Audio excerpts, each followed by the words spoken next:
ایک سایہ رات کے اندھیرے میں زاروں کو تار روتا بس ایک ہی بات دہرا رہا تھا: مجھ کو بخش دے میرے مولا، مجھے سکون عطا کر، مجھ کو اس عذاب سے آزاد فرما دے، میری مشکل آسان فرما یا رب۔ وہیں گھر کے دوسرے مکین خواب غفلت میں مگن تھے۔ میرا نام آئمہ ولی ہے، میری شادی کا کچھ ہی عرصہ گزرا تھا۔ اسی درمیان میں بمشکل 1 یا 2 دفعہ ہی اپنی ساس کے کمرے میں گئی تھی، وہ بھی صرف چند منٹ کے لیے۔ میرا شوہر ایک بہت بڑا بزنس مین تھا، اس سلسلے میں وہ زیادہ تر ملک سے باہر ہی رہتا تھا۔ میں ایک بینک میں جاب کرتی تھی، میرا سیلری پیکج بہت اچھا تھا اور اسی بہانے میری تنہائی بھی دور ہو جاتی تھی۔ میری ساس اکثر بیمار رہتی تھی، میں اپنی مصروفیات کی بنا پر ان کی دیکھ بھال نہیں کر سکتی تھی، اس لیے میں نے اپنی ساس کی دیکھ بھال کے لیے ایک عورت رکھ لی۔ میں تو اس عورت کو رات کے وقت بھی گھر میں ہی ٹھہرانا چاہتی تھی، مگر میری ساس نے انکار کر دیا۔ میں اور میری ساس صرف ہم دونوں ہی اس گھر کی مکین تھیں۔ گھر کی صفائی وغیرہ کے لیے ویسے ہی ملازمہ آتی تھی، کھانا بنانے کے لیے بھی ایک کک رکھا ہوا تھا جو کھانا بنا کر اپنے گھر چلا جاتا تھا۔ میں جب بھی کبھی اپنی ساس کے کمرے کے سامنے سے گزرتی تھی، وہ ہمیشہ مجھے عبادت میں ہی مصروف نظر آتی تھی۔ میں بھی وقت کی قلت کی وجہ سے زیادہ دیر وہاں نہیں ٹھہر پاتی تھی اور بنا ان سے ملے ہی واپس چلی جاتی تھی۔ ایک روز رات کے وقت پیاس محسوس کر کے میری آنکھ کھلی۔ میں نے سائڈ ٹیبل پر پڑے جگ کی طرف ہاتھ بڑھایا، مگر اسے خالی دیکھ کر میں عجیب سی کوفت کا شکار ہو گئی۔ ناچار مجھے اپنا بستر چھوڑ کر پانی لینے کے لیے کچن میں جانا ہی پڑا۔ میں ابھی پانی لے کر کچن سے باہر نکلی ہی تھی کہ مجھے کسی کی رونے کی آوازیں سنائی دی، جو سیاہ رات کی خاموشی اور سناٹے کو چیرتی عجیب خوفناک سا وسوسہ دل میں پیدا کر رہی تھی۔ ڈر کے مارے میرا دل تیز رفتار میں دھڑکنے لگا۔ میں اپنے اندر ہمت جمع کرتی اپنے قدم آہستہ آہستہ آواز کے تعاقب میں بڑھانے لگی۔ دل نے 1000 دفعہ سرزنش کی کہ پلٹ جاؤ، مگر اس تجسس کا کیا کرتی جو خوف کے باوجود میرے اندر اپنی پوری شان کے ساتھ اجاگر ہو رہا تھا۔ میں تھوڑی دور ہی آئی تھی کہ مجھ کو ایسے محسوس ہوا کہ یہ آواز میرے ساس کے کمرے سے ہی آ رہی ہے۔ میں ایک دم بکھلاتی لمبے لمبے قدم بھرتی ہوئی اپنی ساس کے کمرے میں پہنچ گئی۔ میں حیرانی سے سامنے کا منظر دیکھنے لگی، جہاں میری ساس جائے نماز پر بیٹھی زاروں قطار روتے ہوئے خدا تعالیٰ سے اپنی رحمت کی طلبگار تھی۔ میری ساس بار بار یہی کہے جا رہی تھی کہ مجھے معاف کر دے میرے مولا، مجھے معاف کر دے۔ میری ساس کی آواز اپنے اندر ایک عجیب سا درد سموئے ہوئے تھی۔ میری ساس کے چہرے پر تکلیف کے آثار چھائے ہوئے تھے۔ میں حیرت زدہ اپنی ساس کو دیکھنے لگی۔ جیسے ہی میری نظر وال کلاک پر پڑی، میری آنکھیں حیرت سے پھٹ گئیں۔ گھڑی میں اس وقت رات کے 3 بجنے والے تھے۔ اپنی ساس کا اس قدر بری طرح رونا مجھے وحشت میں مبتلا کر رہا تھا۔ میں اپنی ساس کے نزدیک جا کر بیٹھ گئی۔ میں نے جیسے ہی اپنی ساس کے کندھے پر ہاتھ رکھا، میری ساس بے ساختہ ہی سکڑ گئی۔ مجھے ایسا محسوس ہوا جیسے میرا اپنی ساس کے کندھے پر ہاتھ رکھنا میری ساس کو گہری تکلیف سے دوچار کر گیا ہو۔ میں ایک دفعہ پھر سے ان کو اپنی طرف متوجہ کرنے کی کوشش کرنے لگی، مگر وہ اپنے کام میں اس قدر غرق تھیں کہ میرا ہلانا بھی ان کے کام میں خلل نہ ڈال سکا۔ جیسے جیسے میری ساس کے رونے کی آواز بلند ہو رہی تھی، میرا وجود پر لرزہ سا طاری ہو رہا تھا۔ میں کچھ دیر تو بیٹھی رہی، پھر کھڑی ہو کر ایک دم سے اپنی ساس کے کمرے سے نکلتی چلی گئی۔ میں اپنے کمرے میں بند ہو کر اپنے بستر پر دراز ہو گئی۔ کافی دیر تک میں اپنی ساس کے متعلق ہی سوچتی رہی، پھر سوچتے سوچتے نہ جانے کب نیند نے مجھ کو اپنی لپیٹ میں لے لیا، مجھے معلوم بھی نہ ہو سکا۔ جب میں صبح اٹھی تو کافی دیر ہو چکی تھی۔ میں جلدی جلدی تیار ہو کر بینک کے لیے نکل گئی۔ پورے دن میں کام میں بری طرح مصروف رہی۔ اسی درمیان میرے ذہن سے رات والا واقعہ بالکل نکل چکا تھا۔ میں جب گھر پہنچی تب رات کی سیاہی ہر سو اپنے سائے پھیلانے میں کامیاب ہو چکی تھی۔ میں فریش ہو کر کھانا کھانے لگی۔ کھانا کھا کر میں اپنی ساس کے کمرے کی طرف چل دی۔ میں اپنی ساس کے کمرے میں پہنچی تو وہاں میری ساس سکون بھری نیند سے لطف اندوز ہو رہی تھیں۔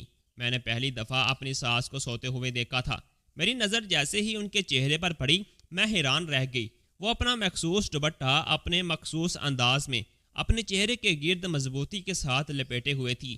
دوپٹے کے حالے میں میری ساس کا چہرہ دھمک رہا تھا۔ ایک پل کو میری نظر ساس کے چہرے پر ٹھہر سی گئی، جس پر صرف سوتے ہوئے ہی اطمینان جھلک رہا تھا، ورنہ جاگتے ہوئے تو بے سکونی اور درد بھرے تاثرات ہی ہر وقت اپنا پہرا جمائے رکھتے تھے۔ میں پھر سے ایک نظر اپنی ساس کو دیکھ کر ان کے کمرے کا دروازہ بند کرتی باہر نکل گئی۔ مجھے لیے ابھی تھوڑی دیر ہی ہوئی تھی کہ میرا موبائل بجنے لگا۔ میں تھکے تھکے انداز میں سائڈ ٹیبل سے موبائل اٹھا کر اس کی اسکرین پر نظر دوڑانے لگی۔ میری نظر جیسے ہی موبائل کی اسکرین پر بلینک کرتی ہوئی نام پر پڑی تو میرے اندر ایک دم پھرتی سی آ گئی۔ السلام علیکم، کیسے ہیں آپ؟ میں تیزی سے کال اٹھا کر اپنے شوہر سے بات چیت کرنے لگی۔ بات کرتے کرتے مجھے وقت کا اندازہ ہی نہ ہوا، نہ جانے کب 2 گھنٹے گزر گئے۔ اچانک میرے ذہن میں پچھلی رات کا واقعہ پوری آب و تاب کے ساتھ ابھر آیا۔ میں رات کا پورا واقعہ اپنے شوہر کے سامنے گوش گزار کر کے اپنی ساس کے اس رویے کی وجہ دریافت کرنے لگی۔ میرا شوہر میری بات پر ایک لمبی سانس ہوا میں خارج کرتے ہوئے مجھ سے کہنے لگا، میری ماں شروع سے ایسی بالکل نہیں تھی، بلکہ وہ ایک پڑھی لکھی اور ماڈرن خاتون تھیں۔ وہ صرف سوشل ورک میں ہی نہیں بلکہ بزنس کے معاملات میں بھی ہمیشہ آگے آگے رہتی تھی۔ کوئی بھی کام ہو، کسی قسم کا بھی بزنس ڈیل ہو، میرے ابو ہمیشہ میری اماں سے مشورہ کرتے تھے، اور بے شک میری اماں کا آئیڈیاز بہترین ہوتے تھے۔ پھر اچانک ہارٹ اٹیک کے باعث میرے ابو کا انتقال ہو گیا اور وہ اپنے اگلے سفر پر روانہ ہو گئے۔ میری اماں کا غم بہت بڑا تھا، مگر انہوں نے خود کو سنبھالا، مجھے سنبھالا، ہمارے بزنس کو سنبھالا۔ مگر یہ سارے کام وہ اب پہلے کی طرح دلچسپی سے نہیں بلکہ مجبوری کے تحت کرتی تھی۔ میری ماں بالکل تنہا ہو گئی تھی۔ میں اپنی پڑھائی میں مگن تھا۔ پھر پڑھائی مکمل کرنے کے بعد میں نے بزنس کی بھاگ دوڑ اپنے ہاتھ میں لی۔ اپنی محنت اور لگن کے بل بوتے پر میں نے پاکستان سے باہر بھی اپنا بزنس سٹارٹ کر لیا، جو دن دگنی اور رات چگنی ترقی کرنے لگا۔ میری اماں مجھے کامیاب ہوتا دیکھ کر بہت خوش تھیں۔ میں زیادہ تر ملک سے باہر رہنے لگا۔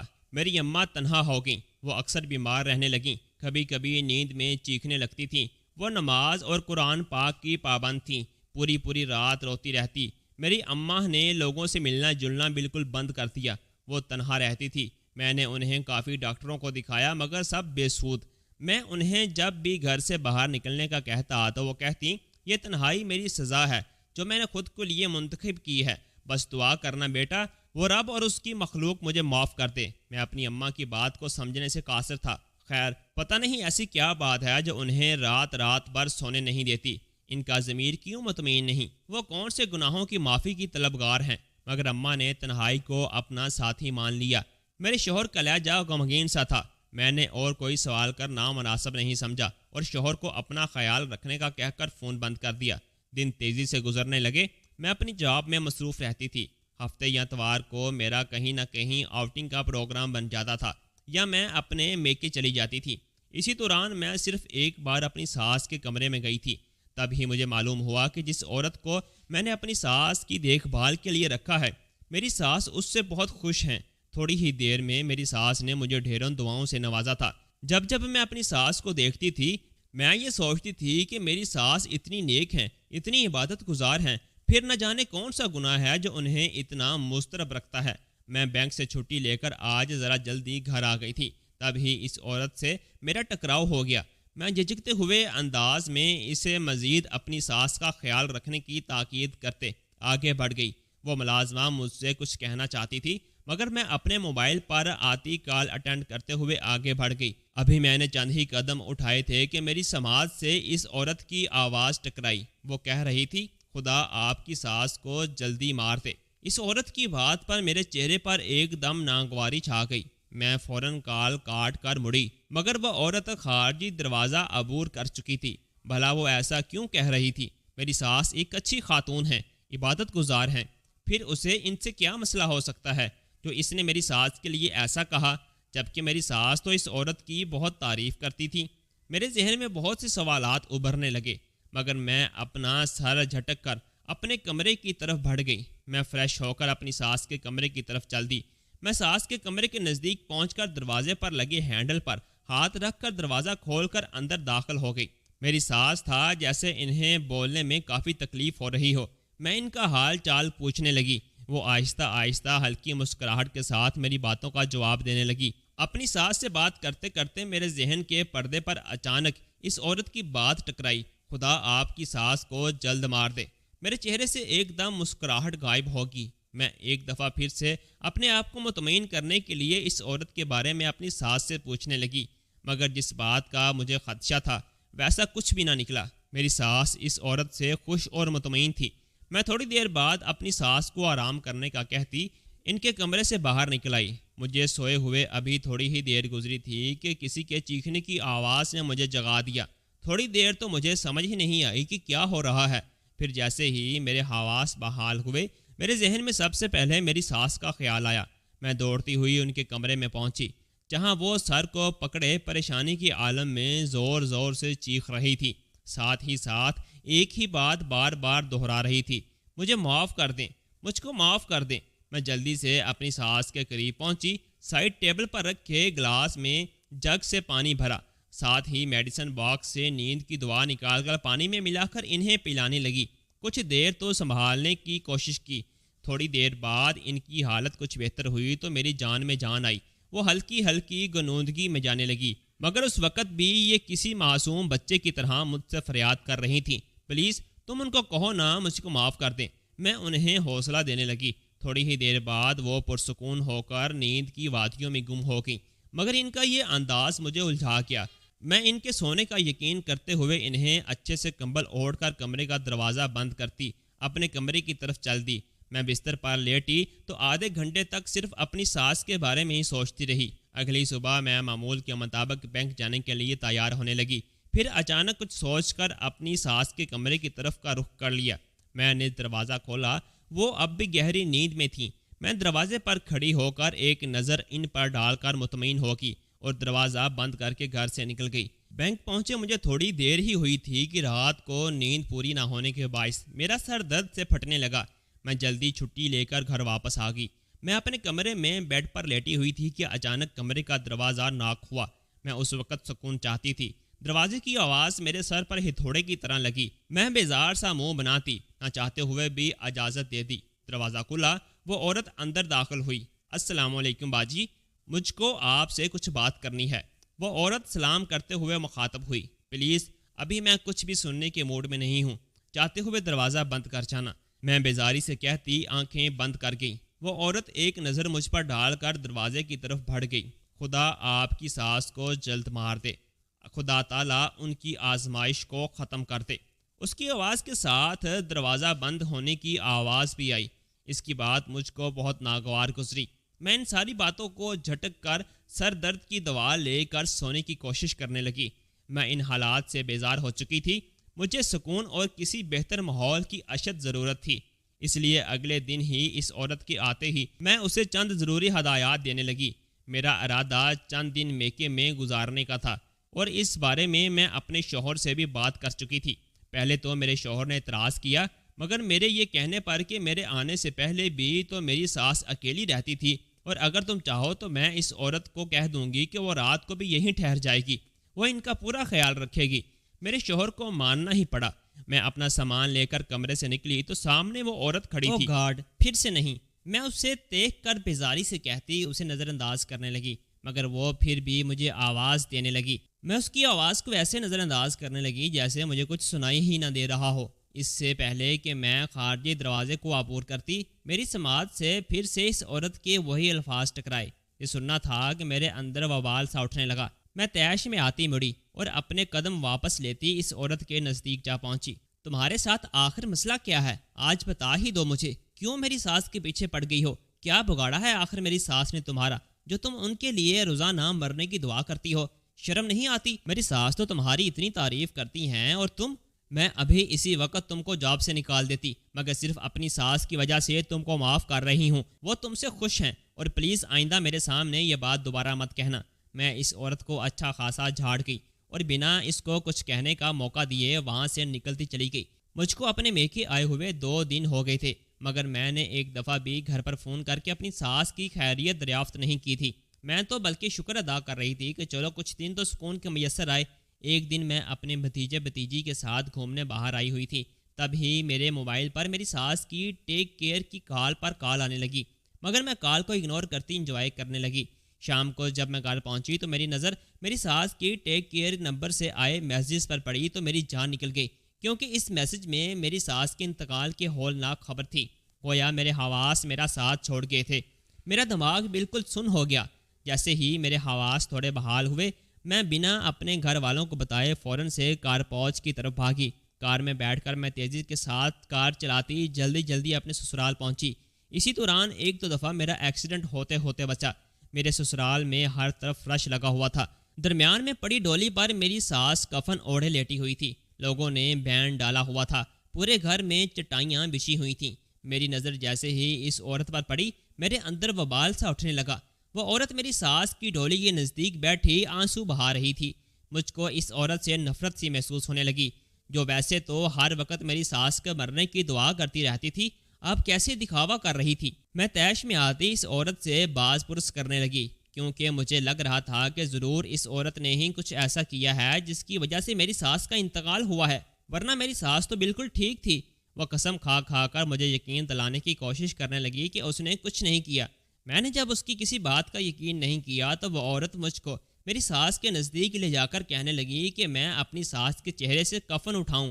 میں نے جیسے ہی اپنی ساس کے چہرے سے کفن اٹھایا، میری جان نکل گئی۔ میرا اپنے قدموں پر کھڑا رہنا محال ہو گیا، کیونکہ میری ساس کا چہرہ تھوڑی کے نیچے سے بالکل سڑا ہوا تھا، اور یہ ادراک مجھ پر جان لیوا تھا کہ میری ساس کینسر کی مریضہ تھیں، اور ایک گھر میں رہنے کے باوجود میں اس بات سے لا علم تھی۔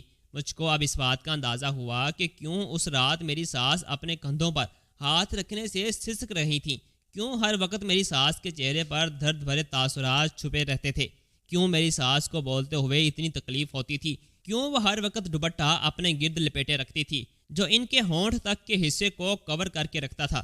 مجھے معلوم نہیں ہو سکا کہ کب میری ساس کا جنازہ اٹھا، کب ان کو دفنا دیا گیا۔ میرا شوہر بھی اپنی ماں کا چہرہ نہیں دیکھ سکا تھا۔ میری ساس کو زیادہ دیر نہیں رکھا جا سکتا تھا، کیونکہ ان کی گردن والا حصہ پورا سڑا ہوا تھا۔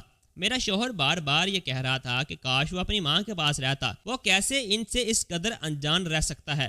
میں نے جب اس عورت سے پوچھا کہ اس نے مجھے پہلے کیوں نہیں بتایا کہ میری ساس کو کینسر ہے، تو اس نے کہا کہ میں نے بتانے کی کوشش کی تھی، مگر آپ نے کبھی میری بات نہیں سنی۔ اب مجھ کو اس بات کا بھی احساس ہوا کہ کیوں وہ عورت میری ساس کے مرنے کی دعا کرتی تھی۔ اس عورت نے ہمیں بتایا کہ میری ساس نے مرنے سے کچھ دیر پہلے اسے بتایا تھا کہ انہوں نے اپنی ساس کے ساتھ بہت برا رویہ رکھا تھا، ان کو ان کے ہی گھر سے نکال دیا تھا۔ ان کا انتقال ہو گیا اور میں ان سے معافی بھی نہ مانگ سکی۔ یہ پچھتاوا میری ساس کو چین نہیں لینے دیتا تھا، اور وہ اس بیماری کو اپنی سزا تصور کرتی تھیں۔ وہ اپنے کیے پر نادم تھیں۔ وہ کہتی تھیں کہ دنیا مکافات عمل کا نام ہے، ان کو ان کے کیے کی سزا ملی ہے۔ وہ عورت اپنی بات کہہ کر کب کی جا چکی تھی، مگر میں اور میرا شوہر ہم دونوں ہی گہرے صدمے میں تھے۔ ہم کیسے اپنے گھر میں موجود وجود کو نظر انداز کرتے رہے تھے کہ وہ اتنی بڑی بیماری سے اکیلے لڑ رہی تھیں اور ہم انجان تھے۔ کاش ہم لوگ اپنے گھر میں موجود بوڑھے لوگوں کی قدر جان لیں۔ ہم کیسے زندگی کی رنگینیوں میں گم ہو کر اپنے ماں باپ کو بھول بیٹھے ہیں۔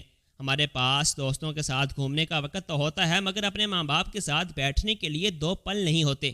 جب تک ان کا سایہ ہمارے سر پر سلامت رہتا ہے، ہم کو اس بات کا بالکل اندازہ نہیں ہوتا، مگر جب اس بات کا احساس ہوتا ہے تو وقت گزر چکا ہوتا ہے اور ہمارے پاس سوائے پچھتاوے کے کچھ باقی نہیں رہتا۔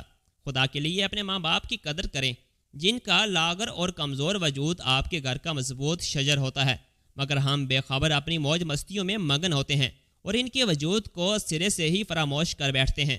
جب اس بات کا ہم کو احساس ہوتا ہے تب تک بہت دیر ہو چکی ہوتی ہے۔ ہم جو بوتے ہیں وہی کاٹتے ہیں۔ یہ دنیا ایک مسافر خانہ ہے جہاں ہمیں چند لمحے گزارنے ہیں۔ ہمارا اصل ٹھکانہ موت کے بعد کی زندگی ہے، جو دن ہمیشہ رہنے والی ہے، مگر ہم سب بھول بیٹھے ہیں۔ صرف اس فانی دنیا کو پانے کے لیے اپنی آخرت کے ساتھ ساتھ اپنی دنیا بھی تباہ و برباد کر بیٹھتے ہیں۔